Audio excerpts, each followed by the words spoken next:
અમારી રબારીઓની વાત કરું, માલધારીઓની વાત કરું, અમારા સપનું યુએસએનું નથી. અમારું સપનું તમને અડવાનું છે કે તમે કરો એ કરાય. તમે સરદાર ધામ કરો એટલે અમે રેક્ટ કરીએ.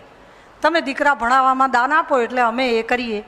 અમારે તમારી પાસેથી 1000 વાતો શીખવાની છે. અમારે પહેલાં પહેલું વાણિયા થતાં શીખવું છે, કારણ કે અત્યારે અમારો હાલ કેવો છે, ખાયા પીયા કુછ નહીં ને ગલાસ ફોડા 12 આના. અમને કશું લેતા આવડ્યું નહીં, ખાલી એમને હોબાળા કર્યા અને અત્યારે બધી બાજુથી અમે વધ્યા છીએ, એટલે હવે અમે વાણિયા થઈ જવાના. હું વાણિયાની એક વાત કરું. વાણિયા થવું એટલે શું? એક બરોડામાં કરફ્યુ ચાલતો હોય અને કરફ્યુમાં પોલીસની ગાડી ત્યાં નીકળીને એટલે એક વૃદ્ધ કાકા વડીલ હતા, એ છેક બહાર આવીને પાછા જતા રહ્યા. એટલે પોલીસને એમ કે વૃદ્ધ છે ને ઘરમાં મૂંઝાયા હશે, બહાર નીકળે. થોડીક વાર થઈ એટલે પેલા કાકા ફરી બહાર નીકળ્યા. એટલે પેલાને કંટાળો આવ્યો, તોય ના બોલ્યો, પાછા અંદર ગયા.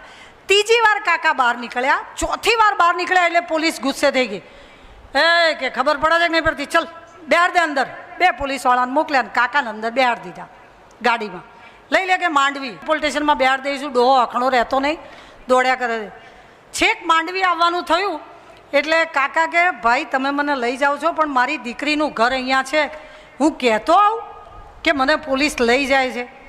એટલે પેલા વડીલ હતા, પોલીસે માણસ તો હોય ને, દયા આવી કે આ જાઓ જલ્દી કહી આવો. પેલા અંદર ગયા ને 5 મિનિટ 10 મિનિટ 15 મિનિટ કાકા બહાર ન આવ્યા. એટલે પોલીસ બોલાવા ગઈ, કાકા બહાર નીકળો. અરે સાહેબ કરફ્યુ છે, બહાર ના નીકળાય.